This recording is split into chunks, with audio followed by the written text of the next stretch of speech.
The Mac class is key to unlock the success Kalian per. नमस्कार दोस्तों, स्वागत है आपका माउंटेन एकेडमी कैंपस के online platform the Mac Classes में। अभी तक हम लोगों ने इकोनॉमिक्स के बारे में बात की थी और इकोनॉमिक्स में हम लोग कहाँ पर पहुँच गए थे। हम लोग पहुँच गए थे कहाँ, हम लोगों ने मॉनेटरी पॉलिसी कवर कर ली थी। क्या कवर कर ली थी? मॉनेटरी पॉलिसी हम लोगों ने कवर कर ली थी, अर्थात मौद्रिक नीति। इसमें क्या क्या हम लोग पढ़ा था? हम लोगों ने सारी चीज़ पढ़ी थी कि क्या होता है बैंक रेट, क्या होता है CRR, क्या होता है, और वहीं पर SLR क्या होता है। ये वाली बातें भी हम लोगों ने पूरी कर ली थी और कई सारी जो भी गवर्नमेंट सिक्योरिटी, सरकारी प्रतिभूतियाँ वगैरह सब कर ली थी। अब इसी क्रम में जो हम लोग आगे बढ़ेंगे तो हम लोग का जो नेक्स्ट जो चैप्टर आने वाला है उसका जो नाम है, उसका नाम क्या है? National income. क्या है नाम है? National income.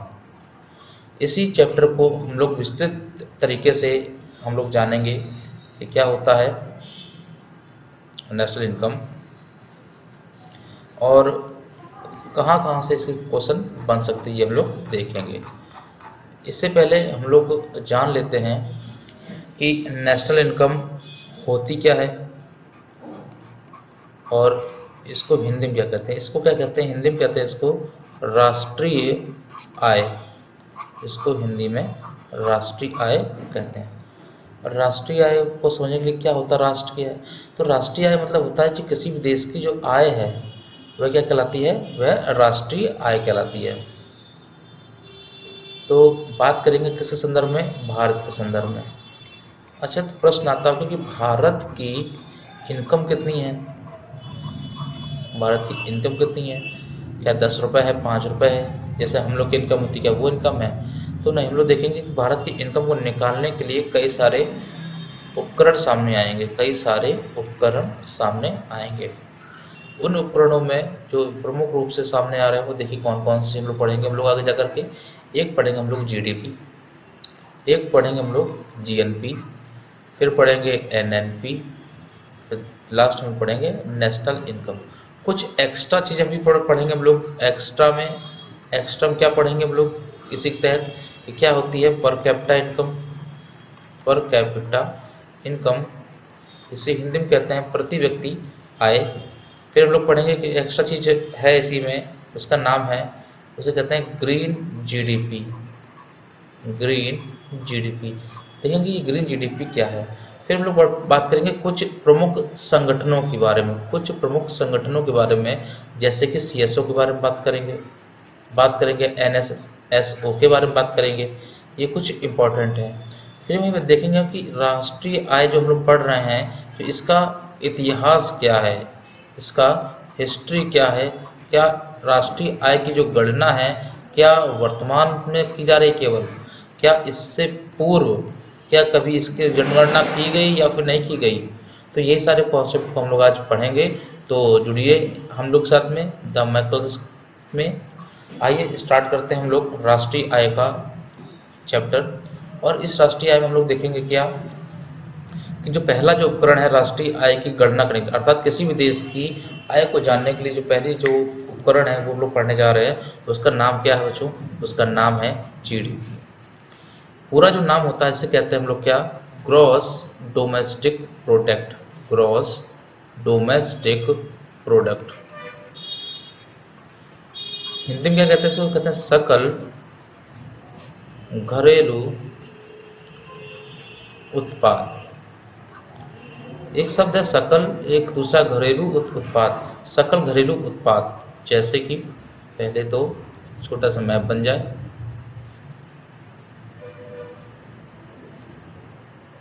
इससे समझने में हम लोग को आसानी होगी।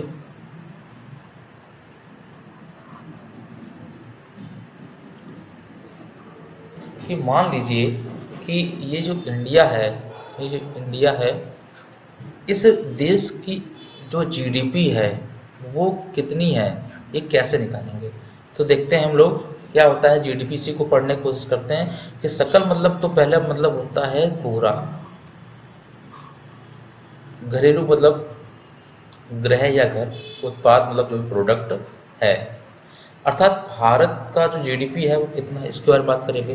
तो इसको समझने के लिए हम लोग देखेंगे कि इसकी एक डेफिनेशन बन के निकल के सामने आती है कि क्या होता है कि किसी भी देश की सीमा के भीतर किसी भी देश की सीमा के भीतर एक वित्तीय वर्ष में कितना, एक वित्तीय वर्ष अर्थात फाइनेंशियल ईयर। तो ये होता क्या फाइनेंशियल ईयर, इसके बारे में जान लें कि भारत का जो फाइनेंशियल ईयर है वो 1 अप्रैल से 31 मार्च का होता है। क्या चीज, एक वित्तीय वर्ष। ये वित्तीय वर्ष है, वित्तीय वर्ष को ध्यान में रखिएगा। वित्तीय वर्ष क्या होता है कि 1 अप्रैल से 31 मार्च भारत का क्या है, ये वित्तीय वर्ष कहलाता है। देखते हैं कि जीडीपी क्या होता है। आइए जुड़ते हैं जीडीपी के बारे में, उसके डेफिनेशन के बारे में कुछ आसान भाषा में समझने की कोशिश करते हैं कि जीडीपी है क्या। तो मैंने क्या बताया कि किसी भी देश की सीमा के भीतर, कहाँ, सीमा के भीतर, एग्जाम्पल मान लीजिए कोई एक देश है, उस देश की ये जो बाउंड्री है, इस सीमा के भीतर उत्पादित जो भी वस्तुएं एवं जो भी सेवाएं हैं, अर्थात जो भी वस्तुओं और सेवाओं का जो उत्पादन हो रहा है, कहाँ पर, इस सीमा के भीतर। लेकिन जो इस सीमा के भीतर उत्पादन हो रहा है, तो इस उत्पादन की कंडीशन है कि इसके लिए जो उत्पादन हो रहा है यह एक वित्तीय वर्ष में होना चाहिए, ये एक वित्तीय वर्ष में होना चाहिए। वित्तीय वर्ष में बता चुका हूं ऊपर क्या कि 1 अप्रैल से 31 मार्च, 1 अप्रैल से 31 मार्च। एक बार पूरी डेफिनेशन फिर से समझते हैं कि किसी भी देश के सीमा के भीतर, कहाँ, सीमा के भीतर कितने, एक वित्तीय वर्ष में उत्पादित समस्त वस्तुओं एवं सेवाओं। अच्छा, वस्तुओं एवं सेवाओं के क्या, अच्छा कोई भी वस्तु में हम लोगों ने क्या मान लीजिए कोई सरकार ने एक लैपटॉप, मतलब किसी कंपनी ने लैपटॉप बनाया, इस लैपटॉप की कीमत कितनी थी, 10 रुपये थी। और सेवा मान लीजिए इसको जो भी सर्विस दी गई, तो जैसे मान लीजिए रिचार्ज है, रिचार्ज एक सर्विस होती है, तो मान लीजिए 10 रुपये का रिचार्ज का प्रोडक्शन हुआ। मतलब एक देश के सीमा के भीतर एक वित्तीय वर्ष में उत्पादित समस्त वस्तुओं एवं सेवाओं के मूल्यों के योग को उस देश की क्या कहते हैं, उस देश की जीडीपी कहते हैं। एक बार पूरी डेफिनेशन को लोग आसान भाषा में समझेंगे। क्या है कि किसी भी देश के सीमा के भीतर एक वित्तीय वर्ष में उत्पादित समस्त वस्तुओं एवं सेवाओं के मूल्यों के कुल योग को उस देश की जीडीपी कहते हैं। और जो मूल्य होंगे ये अंतिम मूल्य होने चाहिए, इसको क्या कहते हैं लोग, जीडीपी कहते हैं। अब जीडीपी को और हम लोग बात करेंगे, जीडीपी को अगर और समझना, थोड़ा और समझते हैं। आइए कि जीडीपी समझेंगे कि जीडीपी में कुछ प्रमुख बातें होती हैं, कुछ शर्तें होती हैं। तो हमने कह दिया कि ये कोई देश था, उस देश का जो जीडीपी है वो 100 रुपये है, अर्थात इस देश की सीमा में कितने रुपए का उत्पादन हुआ है, 100 रुपये का उत्पादन हुआ है। तो अच्छा ये बताइए, एग्जाम्पल के रूप में मैं ले रहा हूँ कि मान लीजिए अगर ये इंडिया है, इंडिया की मान लीजिए कि इंडिया का जो जीडीपी है वो कितना है, वो 100 रुपये है, भाई मान लिया हमने। तो इस जीडीपी में, अर्थात इस देश की जीडीपी में जो 100 रुपये है, वो 100 रुपये क्या केवल कहाँ से आया, क्या ये केवल इंडियन कंपनी द्वारा उत्पादन से आया क्या, केवल नहीं भाई। जो भारत में जो कंपनियां काम कर रही हैं वो 2 प्रकार की कंपनियां काम कर रही हैं। कौन कौन सी, एक कंपनी है इंडियन कंपनी, दूसरी कौन सी है, फॉरेनर कंपनी। इंडियन कंपनी में अगर बात करेंगे तो जैसे कि बीएसएनएल, और फॉरेनर कंपनी बात करेंगे, बात क्या कर लेंगे, एयरटेल, नोकिया, ये सब क्या है, ये विदेशी कंपनी है। तो मान लीजिए अगर इसको और एग्जाम्पल समझें तो मान लीजिए भारत में जो बर्गर है, क्या केवल मैकडी बना रही है, केवल जो बर्गर है वो केवल मैकडी बना रही है, केवल नहीं भाई, कुछ ठेले वाले भी तो बना रहे हैं, कुछ रेस्टोरेंट वाले भी तो बना रहे हैं। तो जो भारत में जो प्रोडक्शन हुआ है बर्गर का, मान लीजिए कि मैकडी ने मान लीजिए 10 रुपये का बर्गर को बनाया और किसी ठेले वाले ने भी 10 रुपये का बर्गर बनाया, लेकिन इन दोनों को का जो उत्पादन हो रहा है वो कहाँ हो रहा है, वो तो इंडिया ही में रहा है। तो मैंने क्या कहा था, किसी भी देश के सीमा के भीतर, किसी भी देश की सीमा के भीतर एक वित्तीय वर्ष में उत्पादित समस्त वस्तुओं एवं सेवाओं के मूल्यों के कुल योग को उस देश की जीडीपी कहते हैं। तो अर्थात जीडीपी में क्या मैंने कह दिया कि जीडीपी में एक चीज याद रखिए, एक चीज होता है, एक शब्द होता है कि यहाँ पर ये मायने नहीं रखा जाता है कि उत्पादन कर कौन रहा है, उत्पादन कर कौन रहा है, कर कौन रहा है, यह इसमें मैटर नहीं करता है। अर्थात ये इसमें बिल्कुल मैटर नहीं कर रहा है कि भाई उत्पादन भारत में मैकडी कर रही है या कोई ठेले वाला कर रहा है। कोई मैटर नहीं है कि भारत में जो उत्पादन है बीएसएनएल कर रहा है या नोकिया कर रहा है। अगर बीएसएनएल ने 20 रुपये कमाए और नोकिया ने 20 रुपये कमाए तो टोटल कितना हुआ, 40 रुपये हुआ, और यही 40 रुपये भारत की क्या कहलाएगी, जीडीपी कहलाएगी। अर्थात भारत का जो जीडीपी क्या कहलाई, ये 40 रुपये कहलाई। लेकिन इससे होता क्या है, क्या इससे क्या प्योर रूप में भारत की क्या राष्ट्रीय आय निकल के सामने आ पा रही है, नहीं। तो बस बेसिकली हम दो कॉन्सेप्ट याद रखिए। पहला क्या, उत्पादन कर कौन रहा है, इसमें ये डिसाइड नहीं किया था कि उत्पादन हो कहाँ रहा है, उत्पादन हो कहाँ रहा है। तो उत्पादन कौन कर रहा है इससे मतलब नहीं है यहाँ पर, मतलब उत्पादन यहाँ पर चाहे इंडियन कंपनी करे चाहे फॉरेनर कंपनी करे, विदेशी कंपनी करे या देसी कंपनी करे, उनके द्वारा जो भी प्रोडक्शन किया गया वो भारत की अर्थव्यवस्था में ही काउंट होगा, ये भारत जीडीपी का है। लेकिन ऐसा नहीं कि भारत की जो कंपनी कहीं और जा रही है, बाहर कमा रही है, वो भारत में अकाउंट नहीं होगी। ये तो हो गया जीडीपी के बारे में। तो नेक्स्ट पढ़ते हैं हम लोग जीडीपी को, और अगर एलिब्रेट करके पढ़ें तो जीडीपी में कुछ और चीज़ें आएंगी। तो मान लीजिए भाई मैंने कह दिया कि भाई एक कंपनी है, मतलब ये कह सकते हैं कि भारत है, और भारत ने 100 रुपये क्या बनाया, मान लीजिए बाइक बनाई कि एक 100 रुपये बाइक बनाई, तो भारत की जो जीडीपी हो गई वो कितनी हो गई, 100 रुपये हो गई। लेकिन यहाँ पर जीडीपी कितनी हुई, 100 रुपये की हुई। लेकिन मान लीजिए किसी व्यक्ति ने जिसने ये बाइक खरीदी थी उसने पुनः इसको किसी को बेच दिया, और 50 रुपये किसने बेच दिया इसको, कितने बेच दिया, 50 रुपये किसने बेच दिया।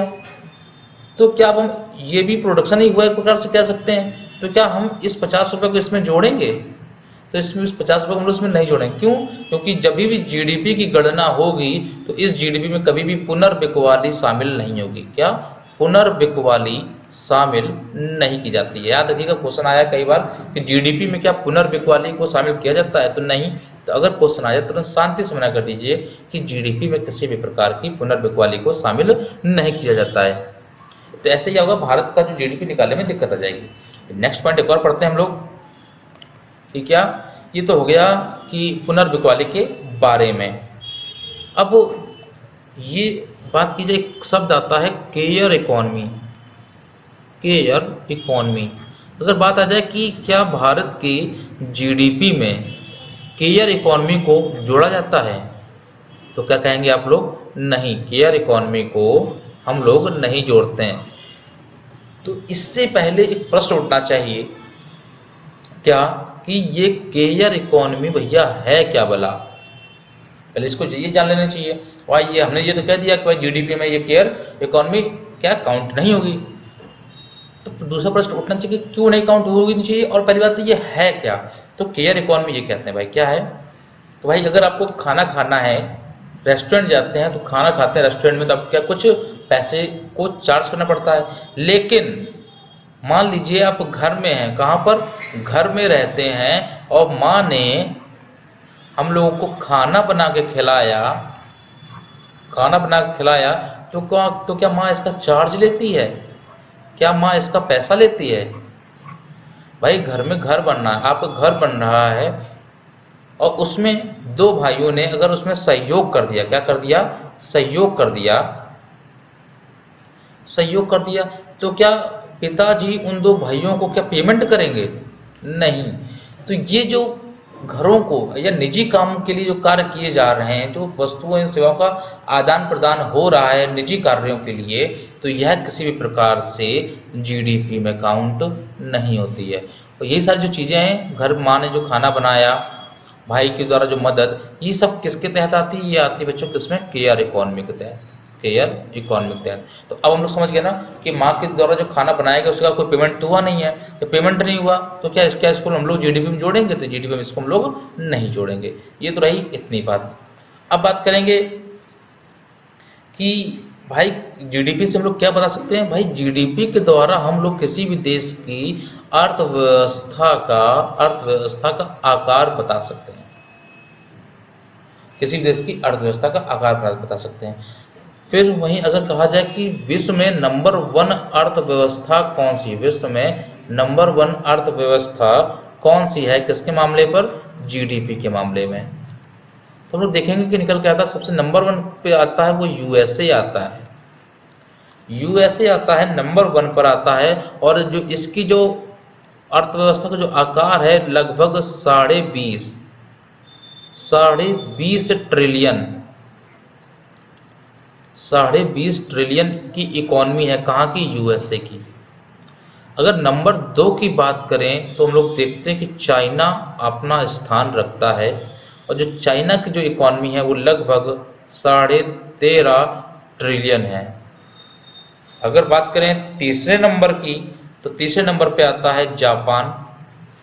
जापान की जो इकोनॉमी है वो लगभग 5 ट्रिलियन की है। फिर वहीं चौथे स्थान पर आपका कौन आता है? वो आता है जर्मनी। जर्मनी की जो इकोनॉमी है वो लगभग 4 ट्रिलियन की है। पांचवें स्थान पर इंपॉर्टेंट है कौन है? वो इंडिया है। और जो इंडिया की जो इकोनॉमी वर्तमान में है वो लगभग 2.72 ट्रिलियन इकोनॉमी है। भारत अर्थात टॉप 5 देशों में बड़ी अर्थव्यवस्था में भारत शामिल है, हो चुका है अभी। बार बार इसके आंकड़े चेंज हो रहे हैं। ये तो रही इंडिया के इकोनॉमिक बात। ये भारत एक टारगेट है, वर्तमान मोदी सरकार का एक टारगेट है कि हमें भारत की अर्थव्यवस्था को 5 ट्रिलियन की अर्थव्यवस्था बनाना है। ये एक एम है, आप ये याद रखिए। ये तो हो गया जीडीपी के बारे में कुछ इंपॉर्टेंट फैक्ट। अब बात करेंगे कि जीडीपी की गणना करता कौन है, या फिर सीधे बात करेंगे कि राष्ट्रीय आय की जो राष्ट्रीय आय हम लोग पढ़ेंगे आगे जाकर के, इसकी गणना करता कौन है। तो लोग देखेंगे कि एक संस्था निकल के सामने आती है सीएसओ। ये क्या करेगी? राष्ट्रीय आय की गणना करेगी। इसी क्रम में हम लोग आगे बढ़ेंगे, लेकिन इससे पहले जीडीपी को हम लोग और बांटते हैं कि वर्तमान में जो जीडीपी है इसको भी बांटने के लिए 2-3 आधार। अगर जीडीपी की गणना करनी है तो जीडीपी की गणना भी हम लोग 3 तरीके से कर सकते हैं। पहला है कि GDP at market price. GDP at market price. GDP at market price. Market price अर्थात बाजार दर पर जीडीपी की गणना करना। दूसरा क्या है? दूसरा इसका नाम है constant. GDP at constant price. Constant price. तीसरा है जीडीपी एट फैक्टर कॉस्ट। ये बहुत इंपॉर्टेंट है क्योंकि किसी प्रकार का जो क्वेश्चन आता है वो इसी से बनता है कि प्रश्न आ जाएगा कि भारत में जीडीपी गणना किस पे की जाती है। कुछ इस प्रकार का ऑप्शन आएंगे कि जीडीपी और नीचे लिखा होगा मार्केट, एमपी लिखा होगा, मार्केट प्राइस लिखा हो, जीडीपी एट एफसी लिखा हो, इस प्रकार से लिखा होगा। तो क्या आंसर क्या लगाएंगे अब? GDP at factor cost. Factor cost को हम लोग हिंदी में क्या कहते हैं? साधन लागत। क्या कहते हैं? साधन लागत। साधन लागत कहते हैं किसको? जीडीपी को कहते हैं। सॉरी, फैक्टर कॉस्ट को हम लोग क्या कहते हैं? साधन लागत कहते हैं। अब बात करेंगे साधन लागत शब्द की क्या बोला है। तो साधन लागत को पढ़ने के लिए हम लोग क्या करेंगे? पहले क्या है देखते हैं क्या होता है जीडीपी एट फैक्टर कॉस्ट क्या होता है, इसके बारे में हम लोग जानेंगे। जीडीपी एट फैक्टर कॉस्ट क्या है? मान लीजिए किसी देश की जो जीडीपी है वो 100 रुपये है।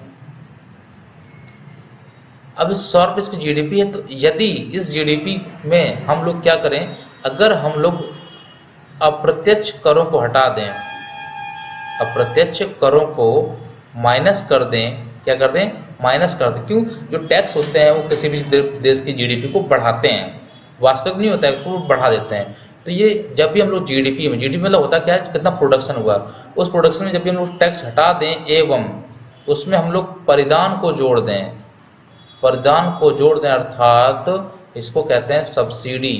अगर सब्सिडी को जोड़ दें तो इससे हम लोग क्या निकल के आता है, जीडीपी एट फैक्टर कॉस्ट, अर्थात जीडीपी साधन लागत पर हम लोग को पता चल जाती है। ये तो हो गया जीडीपी के बारे में हो गया। अब देखते हैं कि भारत, ये तो हो गया जीडीपी के बारे में। भाई ये तो मैंने बताया था कि जीडीपी के आधार पर जो भी भारत की अर्थव्यवस्था 5 स्थान पर है। लेकिन एक और चीज आती है, इसका नाम होता है पीपीपी। क्या नाम होता है? Purchasing power party. तो क्या होता है कि अर्थात क्रय क्षमता, क्या क्रय क्षमता के आधार पर, क्रय क्षमता के आधार पर विश्व की अर्थव्यवस्था में, विश्व की अर्थव्यवस्था में, विश्व की अर्थव्यवस्था में भारत का स्थान क्या है, भारत का स्थान क्या है। तो इसका आंसर क्या है? अगर क्वेश्चन आ जाए तो आप लगा चले जाइएगा बिना सोचे समझे कि जब भी प्रश्न आ जाएगा कि भारत की वैश्विक स्तर पर क्रय क्षमता के आधार पर स्थान क्या है, तो उसका स्थान क्या है? तीसरे नंबर पे इसका स्थान है। नेक्स्ट हम लोग पढ़ते हैं हम लोग आगे कि ये तो जीडीपी के बारे में हो गया। तो जीडीपी के बाद अब नेक्स्ट पॉइंट आ रहा है जीएनपी। क्या आ रहा है? जीएनपी। अच्छा, जीडीपी का हम लोग जीएनपी पढ़ने की जरूरत पड़ी? एक्चुअली क्या है, जो जीडीपी हम लोग पढ़ी, क्या वास्तविक रूप से किसी भी देश की अगर जीडीपी निकाल ली जाए, क्या उसका अर्थव्यवस्था का आकार निकाला जा सकता है? तो नहीं, जीडीपी एक फॉल्स डेटा होता है, तो इसी को हम लोग ट्रू बनाते हैं। एक्चुअली जो भी किसी देश की वास्तविक आय होती है वो लास्ट में हम लोग पढ़ेंगे जाकर क्या, वो पढ़ेंगे क्या, नेशनल इनकम पढ़ेंगे। हम लोग नेशनल इनकम तक हम लोग को पहुंचना, हम लोगों ने स्टार्ट कहाँ से किया? हम लोगों ने स्टार्ट किया जीडीपी से। हम लोग को पहुंचना कहाँ है? नेशनल इनकम तक पहुंचना है। तो इसी जीडीपी से नेशनल इनकम तक पहुंचने का एक चरण बीच में आता है, उसका नाम क्या है? जीएनपी। इसके बाद एक और चरण आएगा, उसका नाम होगा एनएनपी। तो आइए देखते हैं, जुड़िए मेरे साथ जीएनपी में कि जीएनपी क्या होता है। इसको जीएनपी का जो पूरा नाम होता है इसे कहते हैं हम लोग ग्रॉस नेशनल प्रोडक्ट, सकल राष्ट्रीय उत्पाद, सकल राष्ट्रीय उत्पाद, सकल राष्ट्रीय उत्पाद क्या होता है? जीएनपी होता है। अब इसको समझेंगे कैसे, इसको निकालेंगे कैसे? तो मान लीजिए ये एक देश है ए और एक देश है बी। इस ए देश में दो प्रकार की कंपनियां काम कर रही होंगी। एक कैसी? एक इंडियन मान लीजिए, और एक क्या होगी? फॉरेनर कंपनी काम कर रही। तो इंडियन कंपनी होगी तो उसने कुछ पैसा कमाया होगा, मान लीजिए 10 रुपये कमाया होगा।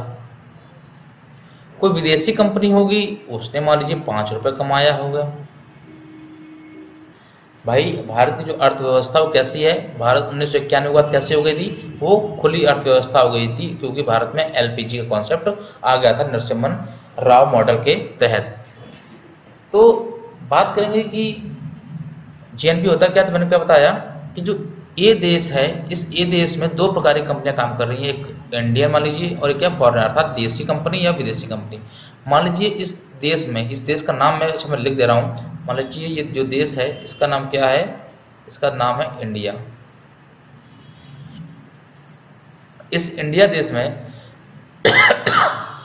सॉरी, इस इंडिया देश में जो देशी कंपनी है वो भी काम कर रही है और विदेशी कंपनी वो भी काम कर रही है। देशी कंपनी ने 10 रुपये का उत्पादन किया और विदेशी कंपनी ने 5 रुपये का उत्पादन किया। तो वैसे अगर जीडीपी निकालेंगे तो जीडीपी कितनी हो गई? 15 रुपये की हो गई। लेकिन होता क्या है, अच्छा ये जो कंपनी है, ये कंपनी मान लीजिए कहाँ की थी? अमेरिका की थी। कहाँ की कंपनी थी? अमेरिका की कंपनी थी। क्या अमेरिका की कंपनी जो है भारत में काम कर रही है? क्या भारत के लिए कार्य कर रही है? नहीं। मान लीजिए भारत, इस कहते हैं कंपनी ने क्या है, अमेरिकी कंपनी ने 5 रुपये कमाए, तो इस 5 रुपये में से वो 1 रुपये किसे दे देगी? 1 रुपये टैक्स के रूप में किसे दे देगी? भारत सरकार को दे देगी। और जो शेष कितने रुपए, शेष जो बचे हैं 4 रुपये, शेष 4 रुपये जो है वो कहाँ ले जाएगी कंपनी? ये कंपनी अपने घर ले जाएगी। भाई ऐसे काम करेगा। अब हम लोग देखते हैं कि कहाँ पर, अब हम लोग बात करें, ये क्या है? अमेरिका। मान लेते हैं क्या है अमेरिका। तो अमेरिका में भी तो भाई दो प्रकार की कंपनियां काम कर रही होंगी, एक अमेरिकी कंपनी होगी और कोई एक विदेशी। विदेशी हम लोग मान लिया इंडियन, जो हम लोग इंडिया के परिप्रेक्ष्य में देख रहे हैं। तो मान लीजिए अमेरिका में दो प्रकार की कंपनी, एक अमेरिकी कंपनी है और एक क्या इंडियन कंपनी है। मान लीजिए अमेरिकन कंपनी ने 20 रुपये कमाया अपने यहाँ, और इंडियन कंपनी ने कितना कमा लिया, मान लिया हमने कि 50 रुपये इसने कमाया। इंडियन कंपनी ने अमेरिका में ज़्यादा कमा लिया मान लीजिए। तो क्या जो इंडिया ने जो पैसा कमाया है 50 रुपये, क्या वो अमेरिका को दे देगा?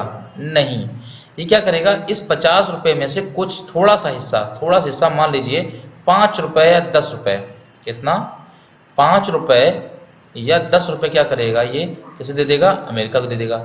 शेष ये 40 रुपये मान लीजिए या 45 रुपये मान लीजिए, शेष ये 45 रुपये कहाँ ले आएगा 45 रुपये, ये भारत ले आएगा। तो अभी भारत में देखेंगे हम लोग कि भारत में की जो जीडीपी, हमारी जीडीपी भी भारत कितनी थी, हम लोग निकाली थी, कितनी निकाली थी, 15 रुपये निकाली थी। लेकिन भारत से आउटफ्लो कितना हुआ, आउटफ्लो अर्थात अमेरिका ने अपने देश की तरफ ले गई थी, वो अमेरिका अपने देश की तरफ ले गई। यहाँ पर देखा था जब उसने हम लोग कहा था अमेरिका 4 रुपये वापस ले गई, मतलब अमेरिकी जो कंपनी थी वो अपने देश 4 रुपये ले गई। तो आउटफ्लो में हमने डाल दिया क्या, 4 रुपये डाल दिया। लेकिन भारतीय कंपनी अमेरिका में भी तो काम कर रही है, तो अमेरिका में उसने कितने रुपये कमाए थे, हम लोगों ने देखा था कि भाई इस कंपनी ने अमेरिका में 50 कमाए, 50 में से भाई 5 रुपये किसे दे दिए, अमेरिका दे दिए। तो शेष 45 रुपये बचे, वो क्या था, इनफ्लो। क्यों, वो 45 रुपये कहाँ लेके आ गई, वो भारत में लेके आ गई। तो ये क्या था, इनफ्लो। तो इनफ्लो कितना रहा, 45। टोटल जीडीपी अगर अब हम बात करेंगे कि जीएनपी क्या होता है, तो जीएनपी बस कुछ नहीं, बस यही सिस्टम होता है कि जीएनपी बराबर GDP minus outflow plus inflow. GDP कितनी थी हम लोगों ने देखी थी ऊपर, 15 रुपये थी। आउटफ्लो भारत से कितना बाहर गया था, 4 रुपये गया था, अर्थात 15 माइनस 4। और भारत में विदेश से अमेरिका से कितना रुपया आया, 45 रुपये। तो 45 15 60, और 60 में से अगर 4 गए तो कितना बचा, 56 रुपये। अर्थात जो भारत की जो जीडीपी है, वास्तविक जो जीडीपी होनी चाहिए, अब क्या ये जीडीपी नहीं है, एक्चुअली निकल क्या है, ये निकल क्या है, जीएनपी। तो जीएनपी कितनी हो गई, 56 रुपये हो गई। तो जीडीपी उसका जो कॉन्सेप्ट था समझ में आ गया हम लोग को। और जीएनपी का क्या कॉन्सेप्ट है, बिल्कुल सिंपल सा, कि जब भी जीएनपी निकालेंगे हम लोग क्या करेंगे कि जीडीपी में से हम लोग आउटफ्लो को घटा देंगे और क्या करेंगे, इनफ्लो को जोड़ देंगे। तो इससे हम लोग क्या निकल जाएगी, किसी भी देश की जीएनपी को हम लोग निकाल सकते हैं। इसी क्रम में जब हम लोग आगे बढ़ेंगे, जीएनपी के बाद एक जो नया उपकरण आता है और राष्ट्रीय आय को ज्ञात करने की ओर जो एक कदम बढ़ाता है, उसका जो नाम है, उसका नाम क्या है, उसका नाम है एनएनपी। क्या नाम है, एनएनपी।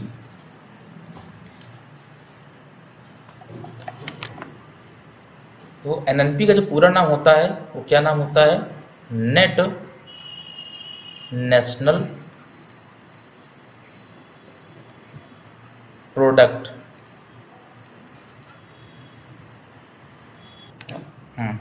तो देखते हैं हम लोग नेट नेशनल प्रोडक्ट क्या होता है, नेट नेशनल प्रोडक्ट के बारे में बात हो रही थी, जीएनपी के बारे में बात नहीं हो रही है। नेट नेशनल प्रोडक्ट, आइए समझते हैं इसको कि अभी तक हम लोगों ने क्या पढ़ लिया था। हम लोगों ने जीडीपी पढ़ ली, जीएनपी पढ़ ली, और अब हम लोग इसी क्रम में आगे बढ़ के क्या आ गए, एनएनपी के बारे में। बस फॉर्मूले सारे याद रखिएगा, सब कुछ अपने आप हो जाएगा। जैसे कि जीएनपी क्या था, मैंने बताया था कि जब भी हम लोग जीडीपी में से आउटफ्लो को घटा दें एवं इनफ्लो को जोड़ दें, तो क्या निकाल देगी, ये निकाल देता है क्या, आपका जीएनपी निकाल देता है। तो जब हम लोग एनएनपी को पढ़ेंगे तो एनएनपी में से बस सब कुछ सेम रहेगा, बस एक चीज़ आती है कि मान लीजिए कि जीएनपी जो जीएनपी रहा, मान लीजिए किसी भी देश का, मान लीजिए 100 रुपये रहा, कितना रुपये रहा, 100 रुपये रहा। लेकिन इस 100 रुपये में कुछ मशीनें यूज हुई होंगी, अर्थात ऐसा तो है नहीं कि जो प्रोडक्शन हुआ है 100 रुपये का वो अपने आप हो गया। ये कहाँ पर हुआ होगा, इसका प्रोडक्शन इंडस्ट्री में हुआ होगा, इंडस्ट्री में हुआ होगा।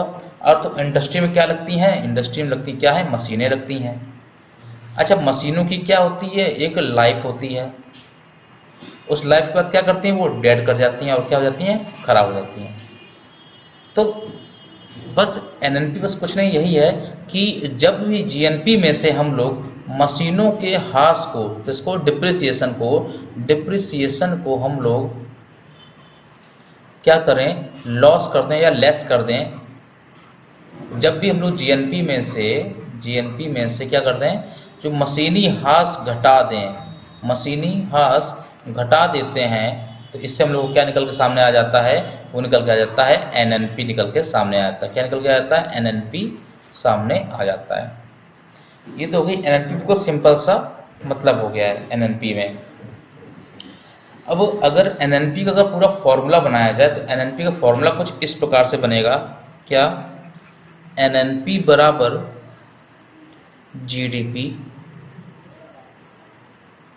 Minus outflow plus inflow minus depreciation, क्या, माइनस डिप्रिसिएशन या हास। यह हास क्या है समझ लीजिए, जो भी मशीन, नई मशीनों को खरीदने के लिए जो भी पैसा लगता है, उस पैसे को ही डिप्रिसिएशन कहा गया है, सिंपल सा।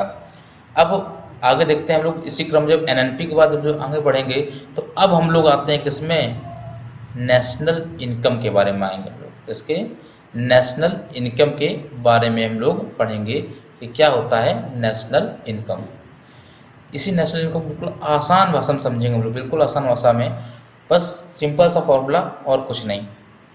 हम लोग कहाँ तक पहुँच गए थे, बिल्कुल एनएनपी में। अर्थात जब भी एनएनपी की गणना क्या है, सिंपल, जब भी एनएनपी की जो गणना है वो फैक्टर कॉस्ट पे कर दी जाए, फैक्टर कॉस्ट पे कर दी जाए, तो इससे क्या निकल कर सामने आता है, तो इससे नेशनल इनकम, क्या, नेशनल इनकम निकल कर सामने आ जाती है।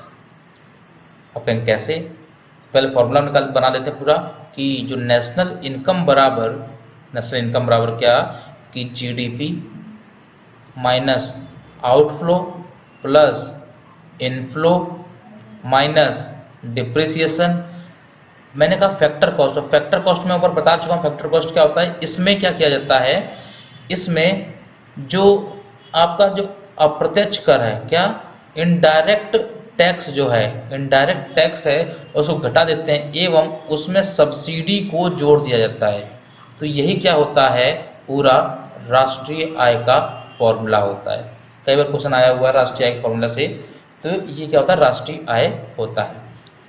तो ये तो हो गया हम लोग का पूरा जो उपकरण होते हैं किसी भी देश की राष्ट्रीय आय को निकालने के बारे में। तो इसी क्रम में हम लोग आगे बढ़ेंगे तो देखते हैं, अच्छा, क्या किसी भी देश की जो वास्तविक आय है, क्या वो जीडीपी से निकाली जा सकती है, जीएनपी से निकाली जा सकती है? नहीं।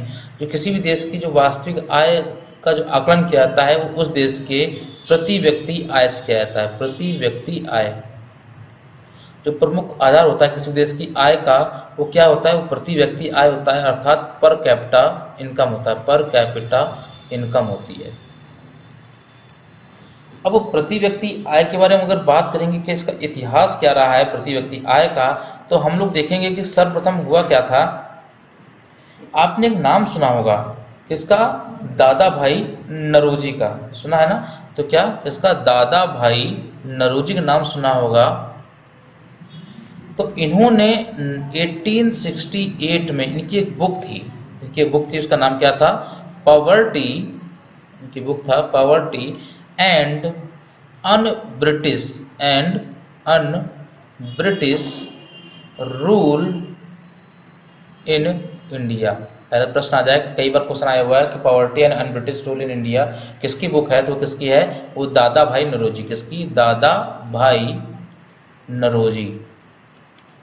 तो इन्हीं दादा भाई नौरोजी ने अपनी पुस्तक को लॉन्च किया और इसी में इन्होंने आकलन दिया। इन्होंने भारत में प्रति व्यक्ति आय का इन्होंने जिक्र किया, और जब इन्होंने प्रति व्यक्ति आय का जिक्र किया था तो इस टाइम भारत की जो प्रति व्यक्ति आय थी वो कितनी थी, वो 20 रुपये थी। ये तो आकलन किया था। पहली बार प्रश्न आ जाए कि भारत में पहली बार प्रति व्यक्ति आय या राष्ट्रीय आय का आकलन किसने किया, किसका नाम आता है, दादा भाई नौरोजी ने 1868 में किया था। उनकी एक बुक है poverty and un British rule in India. तो आप करेंगे, ये तो हो गया दादाभाई नौरोजी द्वारा। लेकिन अगर कहा जाए पहली बार वैज्ञानिक स्तर पर राष्ट्रीय आय का अनुमान, किसका, राष्ट्रीय आय का जो अनुमान है वो किसने लगाया? तो एक व्यक्ति थे, उसका उनका नाम था वी के आर वी राव।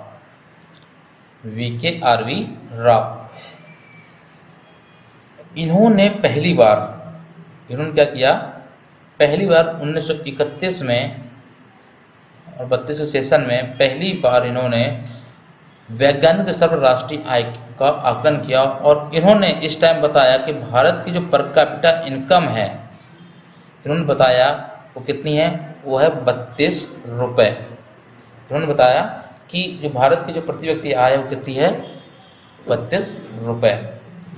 अब इसी स्तर पर हम लोग और बात करेंगे, अगर फैक्ट की तरफ बढ़ें कि भारत में पहला सरकारी आकलन किसका, भारत में पहला, इंडिया में पहला सरकारी राष्ट्रीय आय का आकलन कब हुआ, तो कब हुआ, 1948-49 में किया गया था। और ये किया किसने था, तो इसका जो आकलन था वो किसने किया था, वाणिज्य मंत्रालय ने किया था। किसने, वाणिज्य मंत्रालय ने किया था। अर्थात भारत में प्रथम सरकारी राष्ट्रीय आय का आकलन जो था वो 1948-49 के सत्र में वाणिज्यिक मंत्रालय ने किया था। अब और बात करेंगे कि राष्ट्रीय आय की जो गणना वास्तव में वर्तमान रूप में करता कौन है। अगर इस क्रम में अगर आगे बढ़े हम लोग कि गणना करता कौन है वर्तमान में, तो हम लोग देखेंगे कि राष्ट्रीय आय की गणना कई बार क्वेश्चन आया है कि राष्ट्रीय आय की गणना कौन करता है, जिसका आंसर क्या है, इसकी जो गणना है CSO करती है, केंद्रीय सांख्यिकी संगठन। क्या कहते हैं इसको, केंद्रीय सांख्यिकी संगठन। क्या कहते हैं, केंद्रीय सांख्यिकी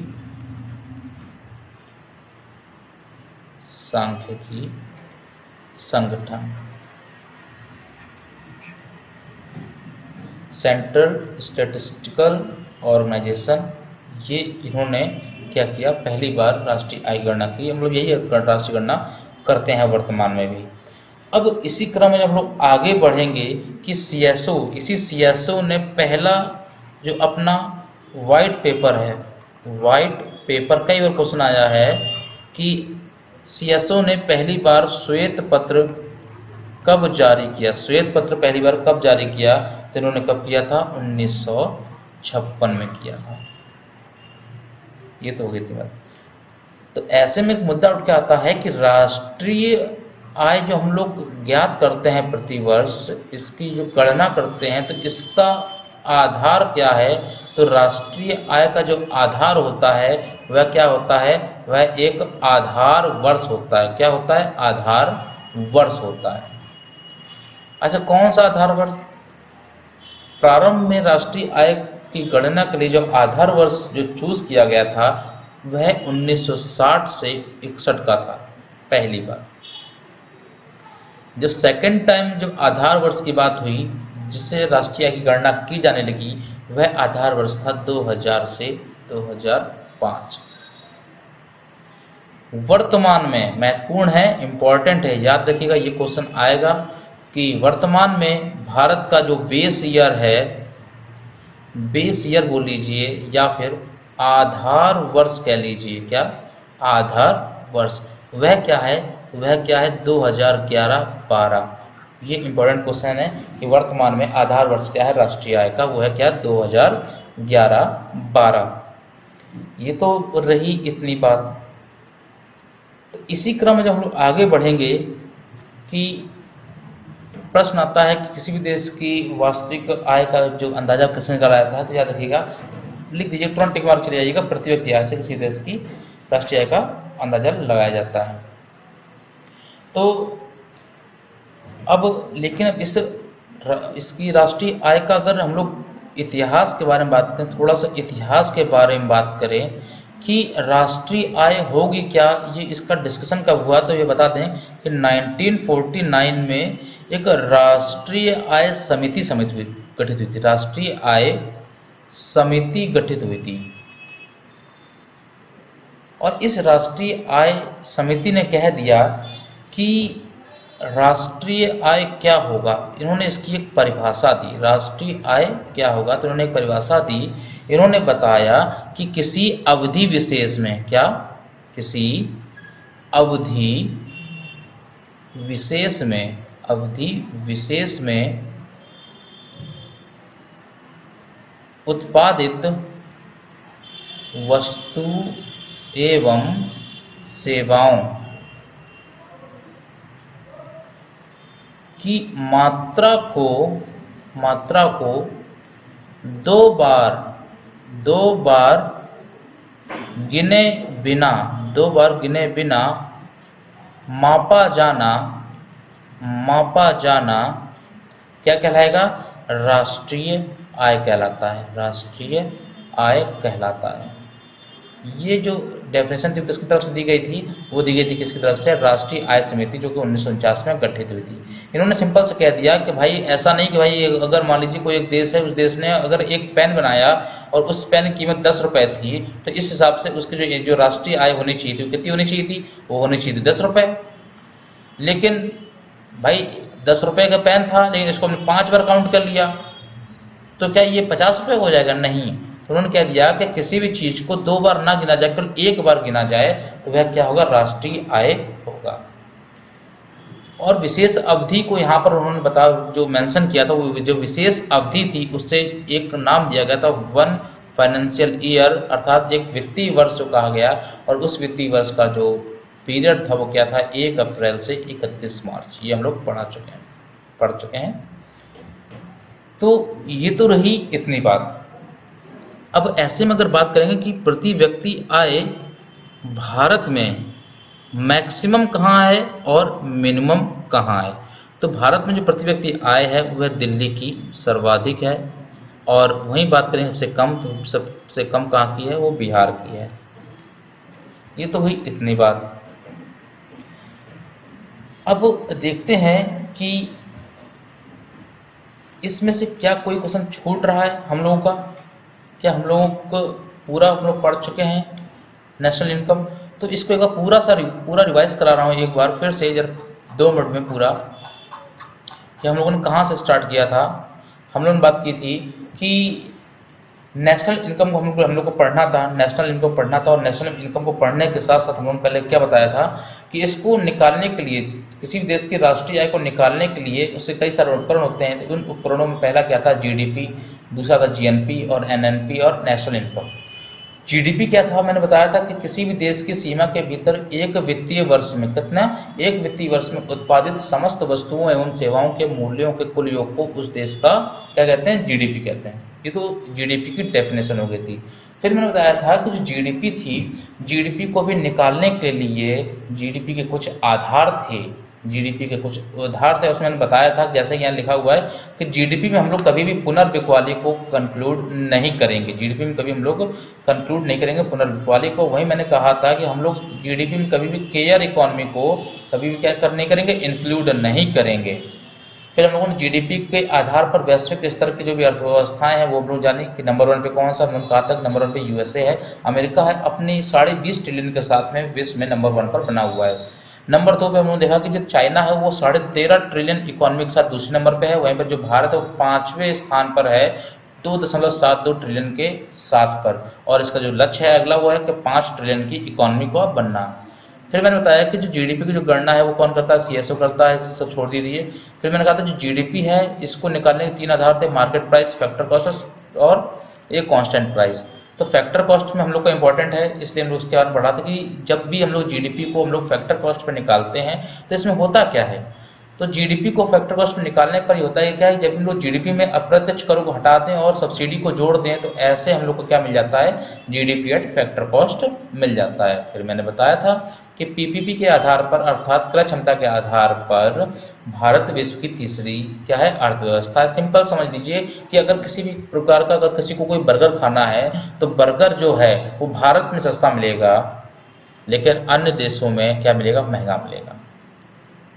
अगर कहा जाए कि अगर $1 में भारत में हम कितना सामान खरीद सकते हैं और उसी $1 में हम लोग अमेरिका में कितना सामान खरीद सकते हैं, तो सामान खरीदने के आधार पर, वस्तुओं को खरीदने के आधार पर हम लोग देखेंगे कि जो भारत है उसका स्थान कौन सा स्थान पर है विश्व में, वो तीसरे स्थान पर सामने निकलकर सामने आता है। जीडीपी के बाद में हम लोगों ने बात की थी, जीएनपी के बारे में बात की थी। जीएनपी क्या होता है, तो मैंने बताया था कि जब भी जीडीपी में से हम लोग क्या कर दें, सिंपल सा आउटफ्लो को घटा दें और इनफ्लो को क्या करें, जोड़ दें। क्या करें, आउटफ्लो को घटा दें और इनफ्लो को जोड़ दें, तो इससे क्या निकल के आया था सामने, इससे निकल के आया था सामने जीएनपी। ये देखिए ना, ये जीडीपी, ये आउटफ्लो और ये इनफ्लो। इनफ्लो को जोड़ दिया, आउटफ्लो घटा दिया, ये क्या निकाल दिया, जीएनपी निकाल दिया। इसका हम लोगों ने क्या देखा था, एनएनपी।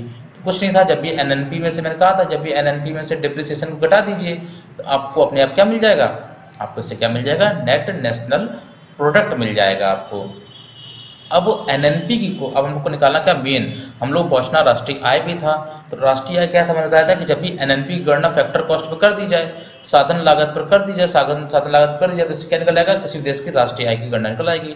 तो मैंने नेशनल इनकम की का जो फॉर्मूला था वही बताया था कि जब भी हम लोग जीडीपी में से आउटफ्लो को घटा कर इनफ्लो को जोड़ दें और डिप्रिसिएशन घटा करके इसमें अप्रत्यक्ष करों को घटाकर एवं परिधान को जोड़ दिया जाए, अर्थात सब्सिडी को जोड़ दिया जाए, इससे क्या निकल जाता है, राष्ट्रीय आय निकल जाता है। तो इसके बाद एक और चीज़ की प्रति व्यक्ति आय। प्रति व्यक्ति आय कितनी होती है, जो मैंने बताया इसको क्या क्या होता है, पर कैपिटा इनकम।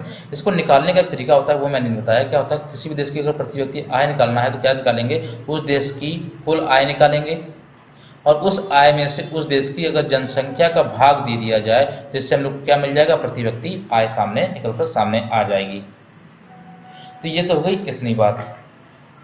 अब देखा था नेक्स्ट कि अब प्रति व्यक्ति आय की बात करेंगे तो पहले इसका इतिहास क्या रहा है कि पहली बार इसकी जो गणना थी वो 1868 में poverty and un-British rule in India नामक पुस्तक में किसने की थी, दादा भाई नौरोजी ने की थी। और इन्होंने बताया था कि इस टाइम जो भारत की जो प्रति व्यक्ति आय वो कितना है, वो बताया था कितना, 20 रुपये है। इसी स्तर पर जब हम देखेंगे, इसी को जब आगे बढ़ाया गया था, राष्ट्रीय आय की गणना की गई थी, तो राष्ट्रीय आय गणना दोबारा की गई वैज्ञानिक स्तर पर इन्होंने की थी, साइंटिफिक कई डेटा को लेते हुए इन्होंने की थी कि इन्होंने VKRV राव ने की थी 1931-32 में। और इन्होंने बताया कि जो इस टाइम जो प्रति व्यक्ति जो आय थी वो भारत की कितनी थी, 32 रुपये थी। लेकिन इसी स्तर पर आगे बढ़ेंगे कि अगर भारत में पहली बार सरकारी राष्ट्रीय आय की गणना कब हुई थी, वो कब हुई थी, तो 1949 में हुई थी, 1948-49 में की गई थी। वो किसने की थी, वाणिज्यिक मंत्रालय ने की थी। अब राष्ट्रीय आय की जो गणना करता कौन है, केंद्रीय सांख्यिकी संगठन करता है। और केंद्र शासन अभी सच, हाँ इसमें एक और क्वेश्चन आया हुआ है कि CSO का गठन, CSO का जो गठन है, केंद्रीय सांख्यिकी संगठन का गठन है, वो कब हुआ था, 1951 में हुआ था।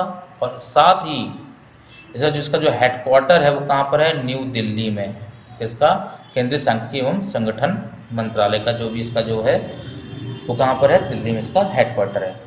मैंने बताया था कि CSO ने अपना पहला जो वाइट पेपर था 1956 में जारी किया था।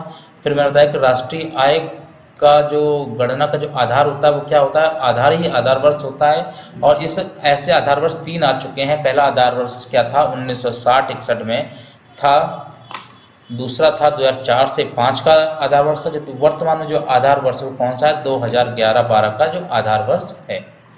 अब मैंने बताया था राष्ट्रीय इतिहास क्या था इसका, राष्ट्रीय आय का। मैंने बताया था कि 1949 में एक समिति गठित हुई थी, उसका नाम था राष्ट्रीय आय समिति। इसने राष्ट्रीय आय की डेफिनेशन को बताया था क्या होगी राष्ट्रीय आय, जिसमें कहा गया था कि जो भी वस्तुएं एवं सेवाओं की जो मात्रा है उसको 2 बार गिने बिना जो भी उसका रिजल्ट निकल के आता सामने, उसको क्या कहा गया, उसको राष्ट्रीय आय कहा गया।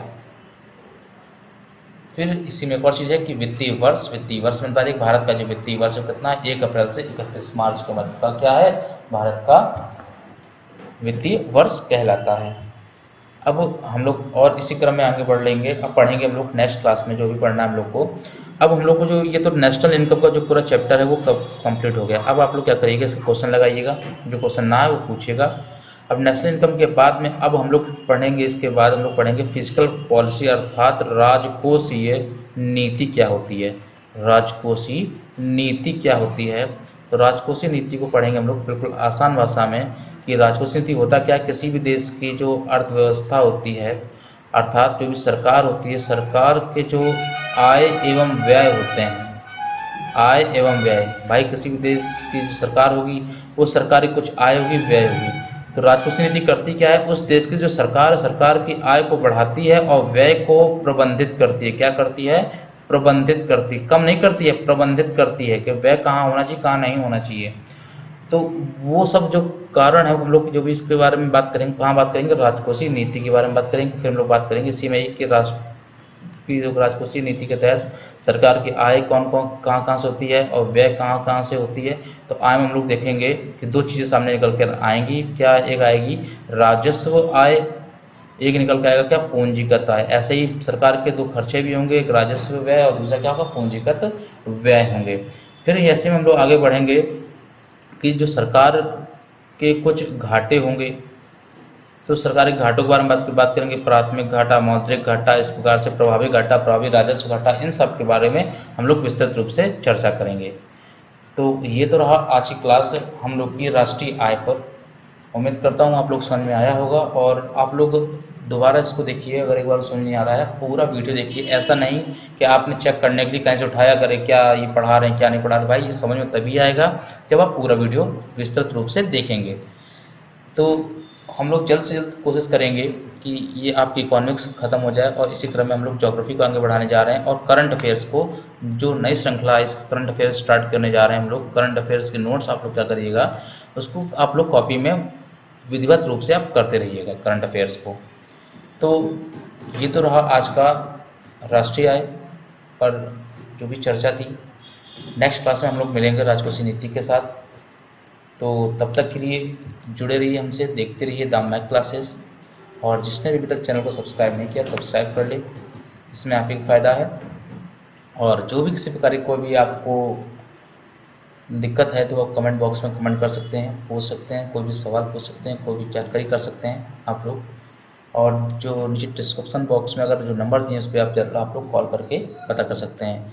जब तक कि लॉकडाउन चल रहा है तब तक आप लोग घर में पढ़िए। उसका जब ऑफलाइन क्लासेस स्टार्ट होगी तो आप लोग संस्था में आकर के पूरे विषयों का लाभ उठा सकते हैं। इसी प्रकार स्वस्थ रहिए, आसपास सबको स्वास्थ्य बनाए रखिए। तब तक के लिए धन्यवाद। जय हिंद, जय भारत।